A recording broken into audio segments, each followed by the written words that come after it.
Good morning সবাইকে। আমি চলে এসেছি সকাল সকাল আমার ছেলের স্কুলের টিফিন বানাতে। তো দেখো আজকে টিফিনে কী বানাচ্ছি। একটা হ্যান্ড চপারে আমি নিয়ে নিয়েছি পেঁয়াজ, ক্যাপসিকাম, কাঁচা লঙ্কা। তোমরা চাইলে তোমাদের মনের মতো যে কোনো সবজি অ্যাড করতে পারো। তো আমি ভালো করে সবজিগুলো চপ করে নিলাম। আর আমি নিয়ে নেবো দুটো ডিম। তো তোমরা নিজের রিকোয়ারমেন্ট অনুসারে কম বেশি ডিম ইউজ করতে পারো, কারণ আমার 4টে পরোটা করাচ্ছ সেটা আমি দুটো ডিম ইউজ করেছি। তো এবারে ডিমের মধ্যে আমি দিয়ে দেবো আমার চপ করা সবজিগুলো। আমি আজকে বানাবো ডিম পরোটা, যেটা খুবই টেস্টি লাগে। তোমাদের বাচ্চারাও যদি রুটি পরোটা খেতে না চায় তো এটা একবার ট্রাই করতে পারো। তো দেখো মিক্সচারটা একটু নুন আর গোলমরিচ দিয়ে ভালো করে মিক্স করে নেবো।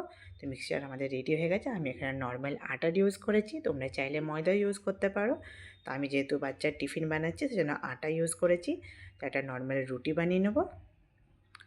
আর রুটিতে আমি করে দেবো অয়েল ব্রাশ একটু। আর রুটিটাকে এইভাবে ফোল্ড করে নেব।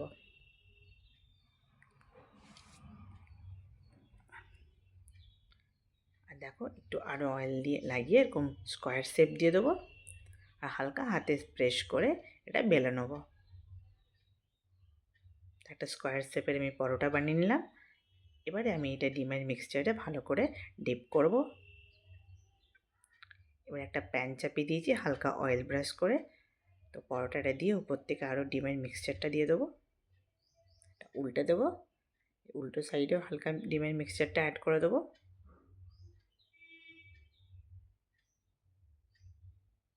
গ্যাসের ফ্লেমটা মিডিয়াম টু হাই রাখবো। তো দেখো এটা আরও একদম উল্টে পাল্টে একদম ক্রিস্পি করে সেঁকে নেবো। এটা খেতে খুবই ভালো লাগে, এটার সাথে কোনো তরকারিও লাগে না। তো এটা একবার নিশ্চয়ই ট্রাই করো। তো আমি ছেলের টিফিন বানানোর পর চলে গেলাম লাঞ্চের প্রিপারেশনে। তো দেখো আজকে লাঞ্চে কী কী আছে। গরম গরম ভাত, নিম বেগুন, আছে ডাল, আলু পটলের মাখা মাখা তরকারি, আর আছে চাটনি। আর এইদিকে দেখো আমার গোপু সোনাকে একদম স্নান করে রেডি করে নিচ্ছে। আজকের জন্য এতটাই ছিল, দেখার জন্য নেক্সট ব্লগে, টাটা।